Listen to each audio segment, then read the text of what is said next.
Hey, what's going on, ladies and gentlemen? It's your man Tuck back with BOREDinDE. We got Mr. JaQuanne LeRoy. There you go. Okay, because I tear a name up. How you doing, brother? I'm doing well. How about you? Oh man, I'm good. I'm glad we finally linked up because Yeah. this has been an interview that we were trying to do when we first relaunched, and Right. our schedules has just been all over the place. But yo, I'm glad you bear the elements. You out here with us. That's Yes, what's sir. up Yes, and sir. everything. So what's been going on with you, bro? A lot, man. There's a lot going on. As you know, still I started doing art maybe about 3 years ago, Mm-hmm. and then slowly but surely just doing shows, teaching art.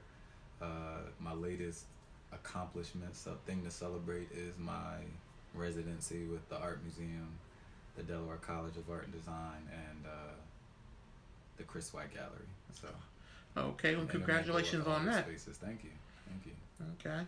Yeah, cause I was with you right around the time you were getting started, cause you were Yes, sir. helping our good friend Shelton out Yes, sir. and everything. So that's where I first met you, and Right. then when you actually picked up the brush and started doing your thing, it was like, yo, this Yeah. this guy's been withholding his talent and Oh stuff. man. Now, So they say. now, you did the couple of the electric posts out there on the west side. Yeah, yeah. The who was that? West Side Grows got Hmm. some money from the Moors to paint utility boxes on like Lincoln and Union Street area, and Hmm. there's some going down 4th Street too. Yeah, cause I know you had me come out there once and take your picture and stuff Right, like that, right, where we sitting there trying to fight the sunlight and the bad ass kids. right. Right, yeah. You know, a little sunlight and then street lights. You Mhm. know, one way or another, it was all going down. And I gotta tell you, I did enjoy your exhibition at the art museum. Remember that one? Delaware Art Museum down there off the riverfront.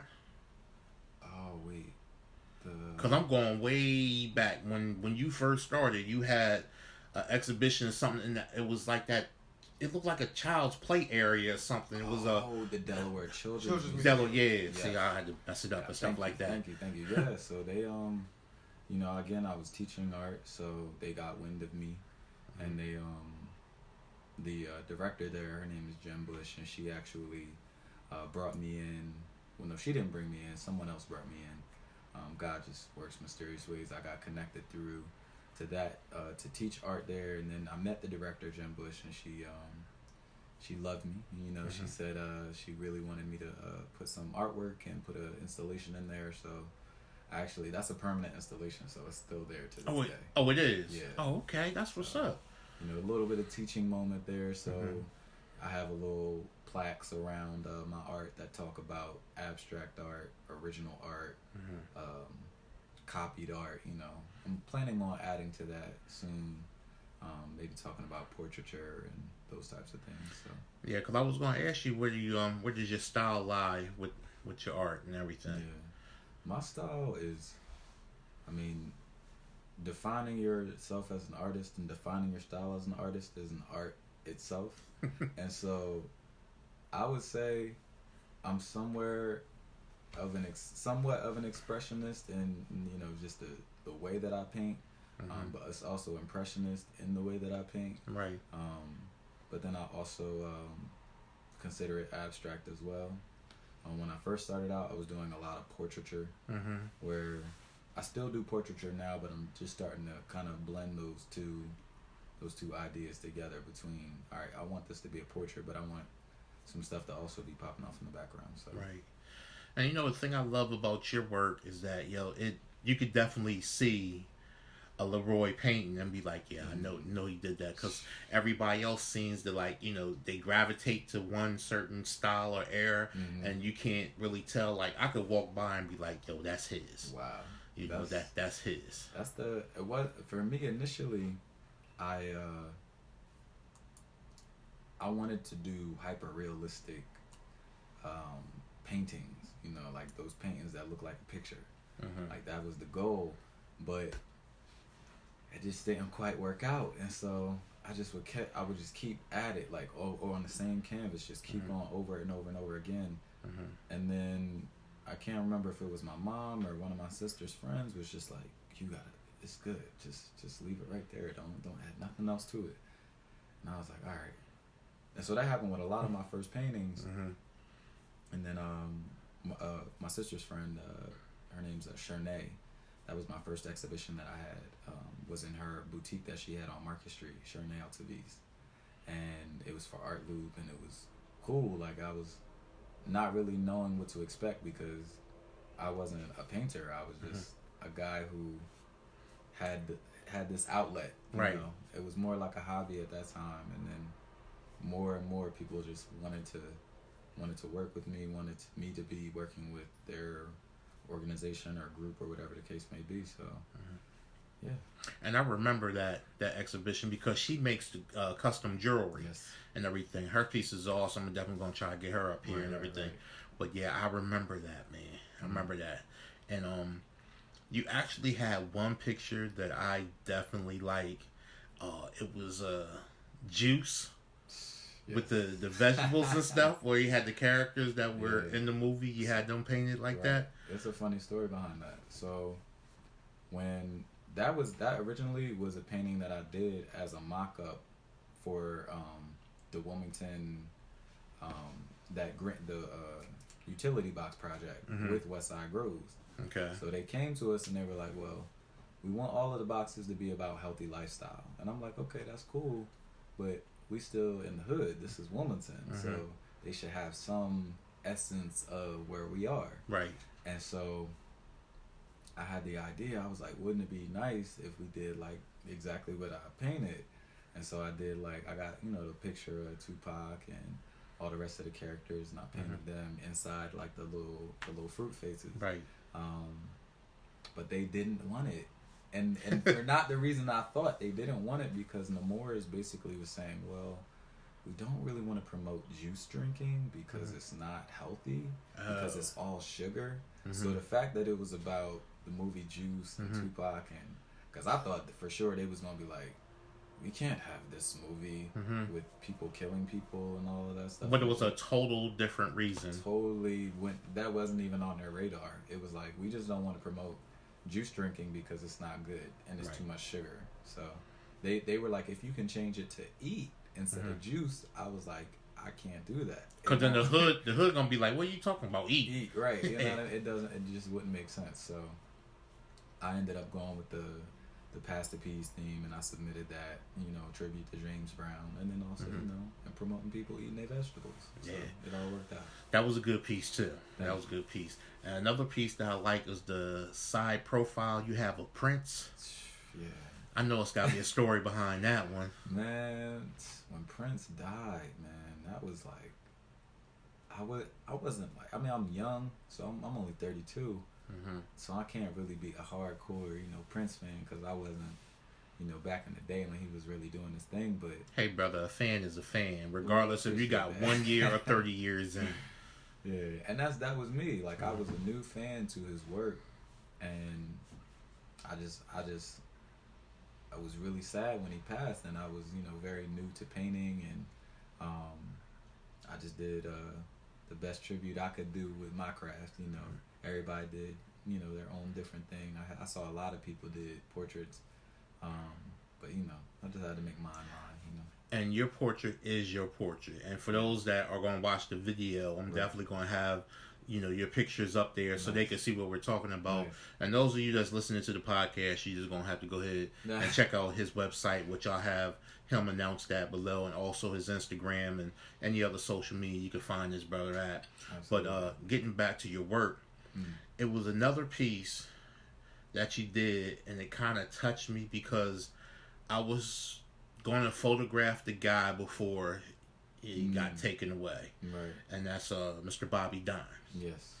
And like I said, I only got a chance to meet him once, and we had a mutual friend that was like, yo, you need to get Big Tuck to take your pictures, this and that. And we talked about it, but unfortunately, his life was taken too soon and never had that happen. So when I seen the piece that you did of him, it kind of, caught me back because he was a cool dude, man. Yeah. He was a cool dude, loved by everybody and everything.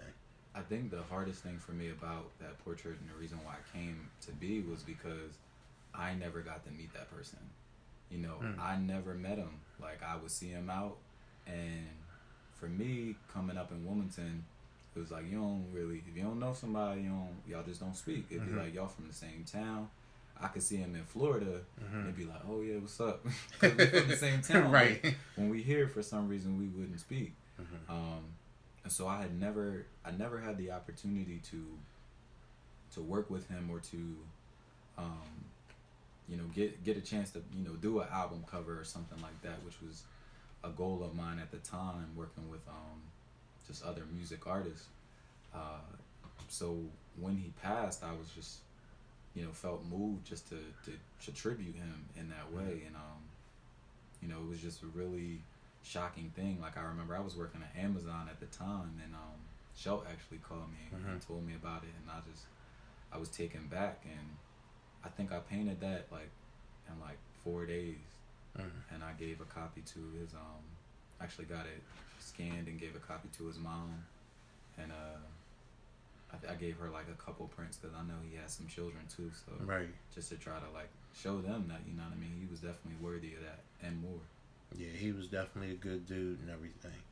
And I gotta ask you about one more picture, then I'm gonna get all in your personal and stuff. The red hat with the long neck and everything. To me, that's definitely one of your signature ones. Right. Like, I remember that one above everything else. Man, that was random. I tell people the real story, and then I tell people the story that somebody told me, and I just started stealing that story and telling people that because it sounded better.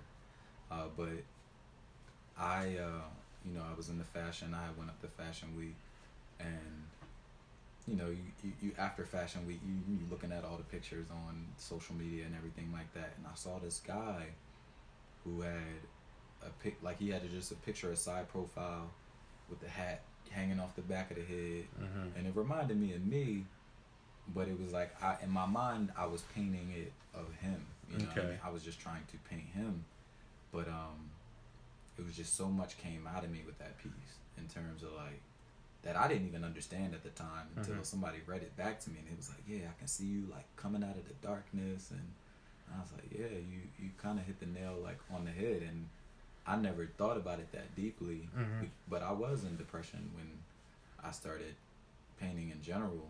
Oh, you was? Oh yeah, it was a heavy time. A lot of those early pieces came out of me just really trying to get through some stuff. So, and that piece in general kind of became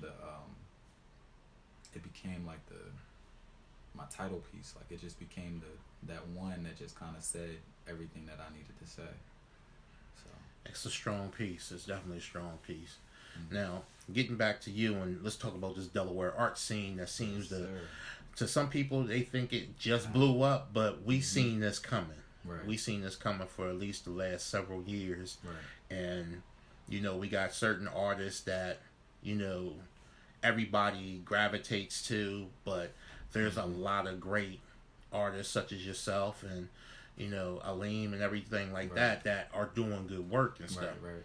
You don't feel slighted?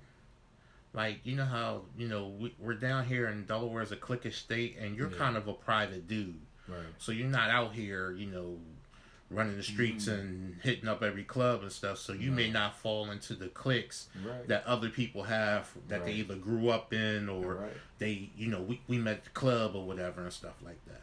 I'm not gonna lie, I remember the first couple of shows that I did by myself, and it was 4 people in the room, and you think you do everything you can do to invite people out, and it kind of hurt initially because I would go to a Terrence show or Aleem shows, and it's just this humongous turnout, and honestly they were the people who inspired me to really pick up a brush.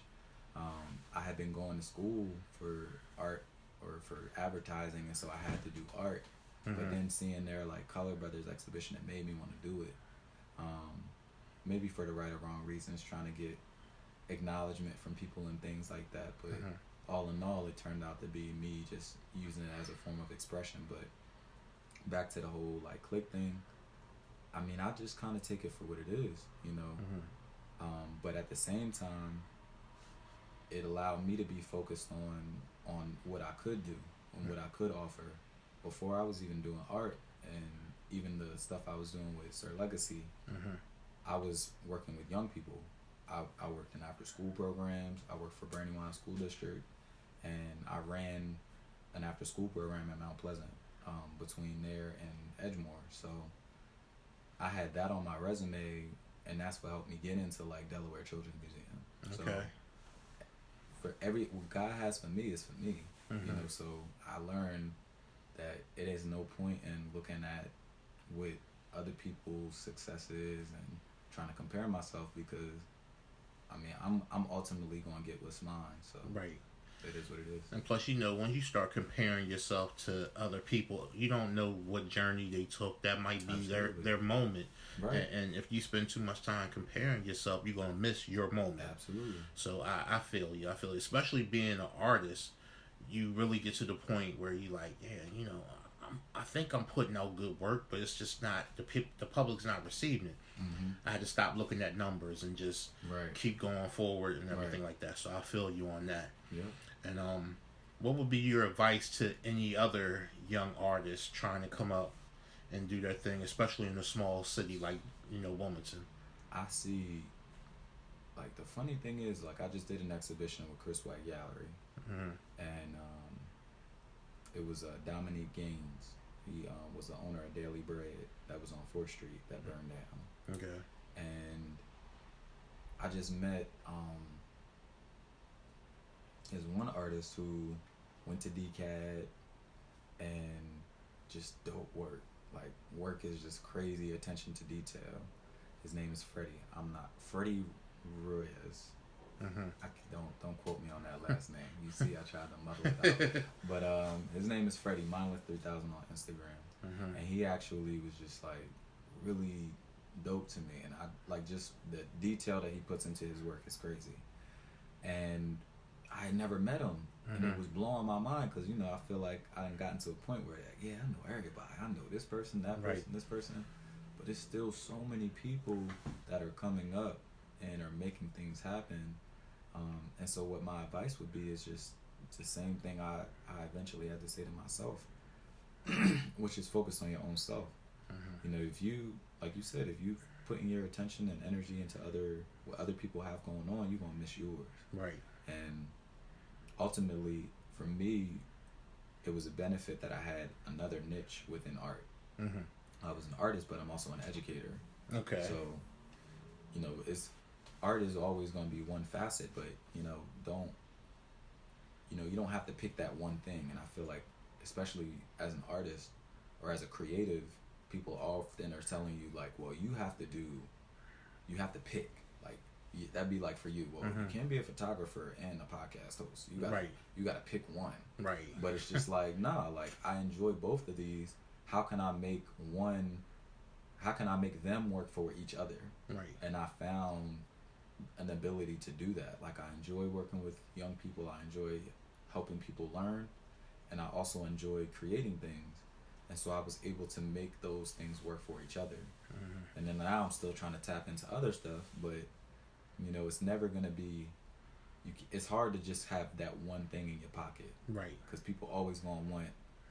They want everything that you can offer them. So mix your talents together.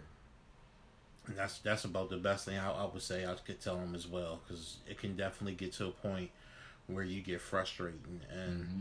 when you shared with us that you were going through depression when you picked up the brush, I'm like, and in many ways, I guess I could say the brush saved you. That's fair.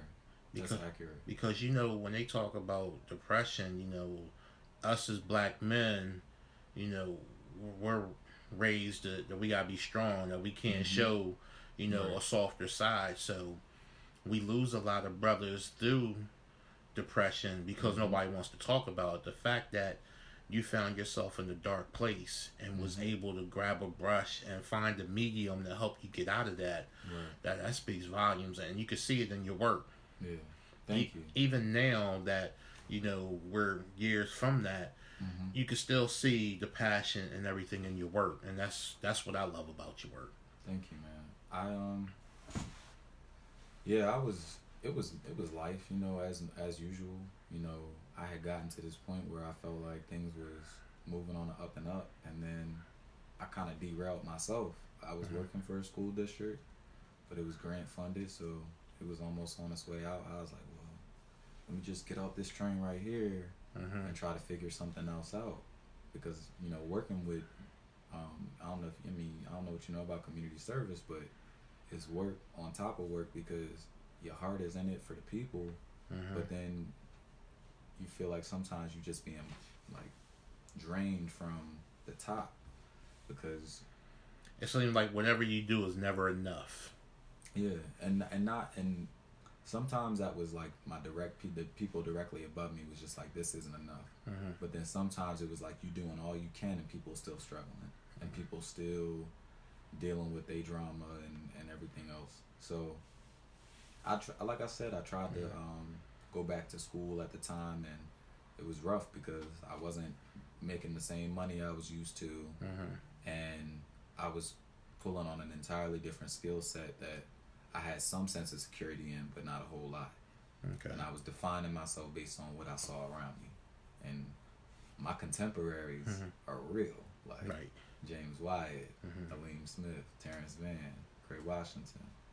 They hardcore to me, and so me trying to like keep up with that was like a challenge. But then I had to recognize that I have my own lane, and that if I can put my energy into just being me, regardless of who other people are, then I'm gonna be good. I can't make somebody else a factor of the equation of my success. Right. So once I like got that in my head, it was just like, all right, well, what's JaQuanne gonna do? Not based on what anybody else is doing. And then that way you found your lane. Absolutely. And everything. Yeah. Now, as far as with your paint and everything, I was reading on your bio that you actually started with color pencils, pens, and markers, and then you moved to acrylics and other mixed media and collages. Right. And now you're with oil paints. Yeah, I'm almost there. I haven't really played with oil yet.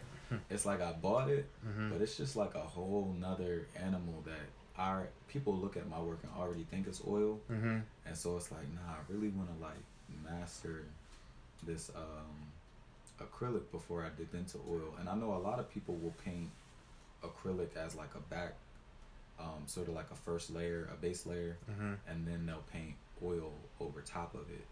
I just haven't quite gotten there yet. But you're working on it. Yeah, I'm working on it. Okay. Like it's I literally haven't even opened the oil paint tubes yet. But I mean, I don't know why. It's just like I said, I'm more into like right now I'm doing a lot more collage stuff than I'm doing any painting seriously. That might be like the next body of work that people really see from me.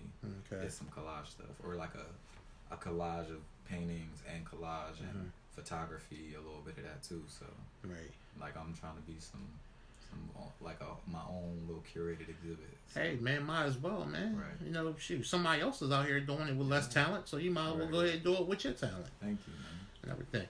Now, the other question I wanted to ask you was, when you come to paint something, what comes to you first, the image or the name? So, oh, you mean like the title of my piece? Yeah, the title of the piece. It's never the title. Like, it's never the title. Except for one piece. I have this one piece titled A Street Underwater. And like the metaphor came to me first because I was working last year at Albert Palmer. Okay. I don't know if you know about Albert Palmer, but it's in it was in Southbridge. The building is still there, but they did close the school, and I had Southbridge's finest. And it was an experience, and it was sad at the same time because you have these kids who just like feel like they have this essence of like, man, so what, like almost like they had given up on life at such an early age, and that was like really hard for me to see, that they just they were so adamant about presenting to me that they didn't care, like look me dead in my eyes, I don't care. And that was hard for me to like, especially when you generally want to help them, right, and everything. Yeah, because anybody that ever lived in Delaware, especially in Wilmington, you know about Southbridge. It could be a little rough there, yeah, and everything. But we need more people like you out there in the front lines, man. yeah, man. It's honestly, it only takes one person to get one person, like, And then it just trickles down and yeah, everything. Because that one person will show another one person right, and everything. right. So I mean, I was like on some. I had to check myself at some point because do I want to help people because I genuinely want to help them, or is it a self-righteous thing where like I want to claim the fact that I helped these people, that I did this, and it was a little bit of the latter, and so in recognizing that it didn't, I mean I still want to help people, but I recognize that like it's not up to me, like I can help, inch them, to the next level and they wherever they may be. For me, I believe pushing people to God is like the ultimate answer. Like if they can understand who the creator is and what that means for their life, then that's a lot more than I could do for them personally. Okay. So Yeah, that's what's up. Now, where do you see yourself within the coming years? 2 years, 5 years? 2 years. I would still be living in Delaware, but I would be traveling a lot. Okay, I could definitely see that happening. Yeah. 5 years, I would hope to still be living in Delaware and traveling even more, and traveling even more, or having, Delaware is always going to be my home.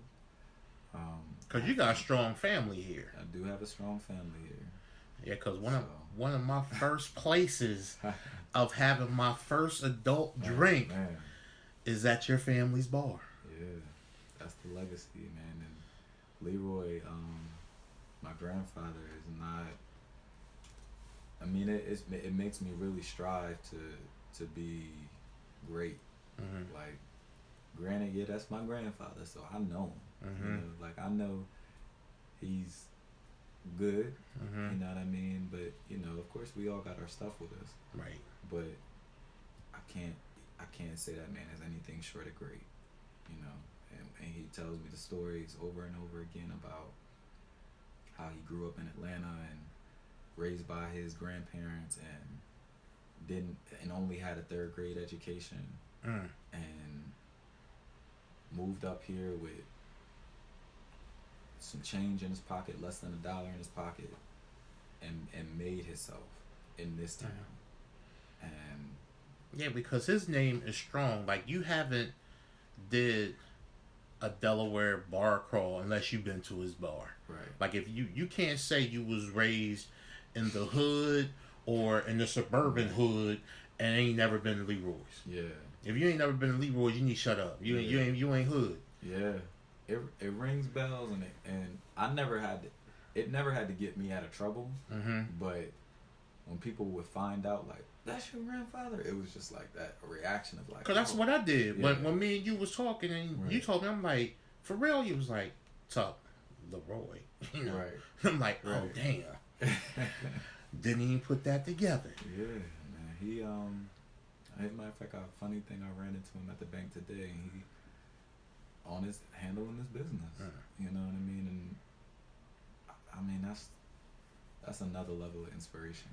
You know what I mean? Yeah, I believe in God, and that's definitely a great example that I follow in Jesus. But not to say but my grandfather is like a very earthly example of like, just providing. Right. You know what I mean? Like, and there was a point in my life where that was hard to keep up with, hard to compete with, because it was just like, I ain't ever gonna be him. You know what I mean? But I got to the place where I was like, I'm not gonna be him, but I'm gonna be the best me I can be. Right. And so that's where I'm at now. And are you still teaching? Yes, sir.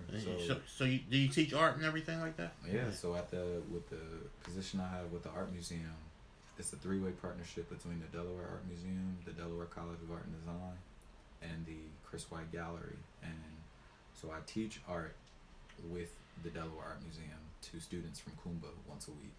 Okay. And then I also, through the Delaware Art Museum, teach art at the Powell and Garfield Park and Eisenberg Elementary School in Newcastle. Okay, yeah, I didn't know that. Yeah. Didn't know that. Now, how do you feel about these paint parties people seem to be throwing? Like the whole paint and sip and twerking paint and stuff like that. It's entertainment. You know? I mean, and no, that might be a little shade, but it's entertainment.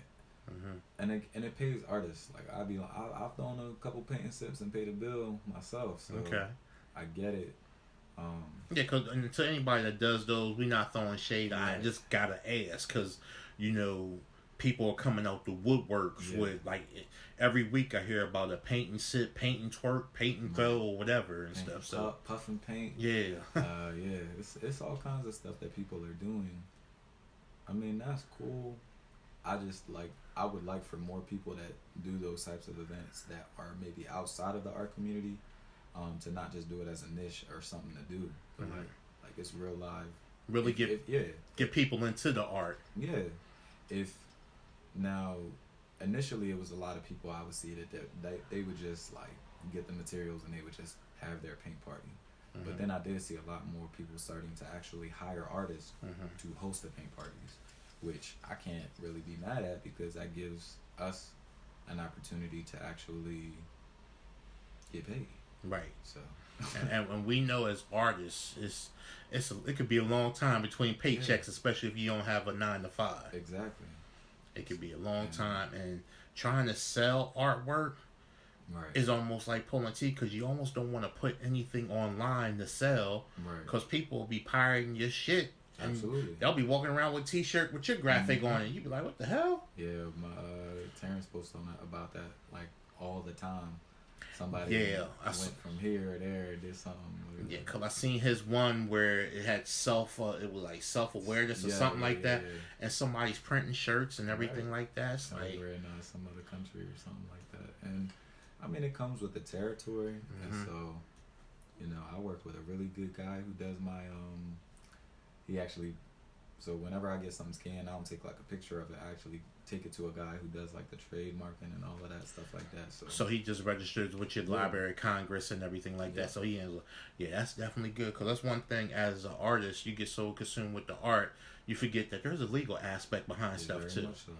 And if you don't get in front of that legal aspect, you can find yourself missing out on a lot of revenue because somebody else exploited your talent in a way that you didn't think of, and they run into the bank with it. Yeah, I mean, I'm not wishing it, but I'm in my heart. I feel like it's somebody out here probably making red hat shirts somewhere that I can't see, that and they making a killing. But like I said, what God has for me, it is for me. So it might not even be paint. Like, I also want to tap into acting and other forms of entertainment as well. So the art right now is just, it's an expression. It's something that, like you said, it saved my life. So it's always going to have that place in my heart, just as something that I can go to for a release. So. Yeah, I mean, I agree with you, because I know that's how photography was for me. And even though I'm not actively out there shooting as I once was, I still love the medium, and I still fire up the camera. I do more personal work now than for client work and stuff. And actually, I'm proud to say that I'm in a position where I could turn down stuff that I don't want to do. Because, as an artist, sometimes you take an assignment because you got bills to pay, or you need that money. But when you get to a comfortable plane where you like, I don't need the money, then you can turn it down, because any artist will tell you, the person that complains and haggles you about price is going to be your worst customer, because they'll never be happy if you back off your price. The moment you back off your price, they will become the worst customer. Like, they'll be wanting this, and this, and everything. So one thing I could say, your price is your price. Stick to your guns. don't back down off your price for nobody. Right, stuff costs, man, and the talent is one thing, but the materials that you pay for to put into your stuff, it costs. And so now, with saying that, you know, if you charge in a certain caliber $1, invest that into your work. Right. I don't meet too many artists that's out here like, okay, well, I done sold this piece for this much money, and let me go buy some J's or something like that. Right. I mean, they might, but you know what I mean. For the most part, we buying canvas, we buying materials, we trying to get that money back and spend it on the same thing. Right, because you want to work on the next painting to sell the next painting and stuff like that. I mean, ain't nothing wrong with treating yourself if you had a good season or whatever. Yeah, treat yourself. But you know, like you said, you don't see nobody out here being frivolous with their dough. Right. Like, I done sold this piece. Let me go ahead and take this Vegas trip and everything like that. Most of the time, they like, yo, I'm great. Hit this paint store up. Right. Yeah. I mean, we all gonna take care of ourselves at the end of the day, but you know, taking care of your business is a part of taking care of yourself. So. Well, sir, I'm glad we finally made this happen. Amen. I do need you to tell people how to find you. Well, I have a website. You can find me on my website, and from there you can find social media and everything of the sort. My website is JaQuanne.com, which will take you to JaQuanneLeRoy.com, and I do it that way so that people don't have to worry about they only got to try to spell one name. So it's JaQuanne.com. And how about Instagram? I know you're on the gram, right? Oh yeah, Instagram is JaQuanne.LeRoy, so same spelling, .LEROY, JaQuanne.LeRoy. And then I know you're on Facebook, because we always see you on Facebook and everything yes, sir. like that. I am JaQuanne LeRoy on Facebook. I keep it simple. And my email address, if you need that, is JaQuanne@gmail. Exactly how it's spelled. Gotta love it when they keep it uniform and simple across the board. Got to. I hate when somebody's Mr. Friendly Guy at Gmail, and then their website is The Friendly Guy. Right, right. Even that slight difference, man. Those people I totally dig it, because I'm BOREDinDE everywhere. So I'm on Facebook as BOREDinDE, I'm on Instagram as BOREDinDE, got the website is BOREDinDE.com, Twitter is BOREDinDE. So yeah, one address. You keep it simple for people. Yeah, come on, I don't want nobody looking to find somebody else while they looking. Right. I want them to find me. Nah, exactly. That makes perfect sense. And everything. Yeah, on all platforms, social media. You can, matter of fact, you can Google JaQuanne LeRoy and you'll find me in most cases. So. And do you got any shows coming up soon or anything? Well, I personally I don't have any shows probably until like March or April. But as a curator for Chris White Gallery, I am responsible for curating shows for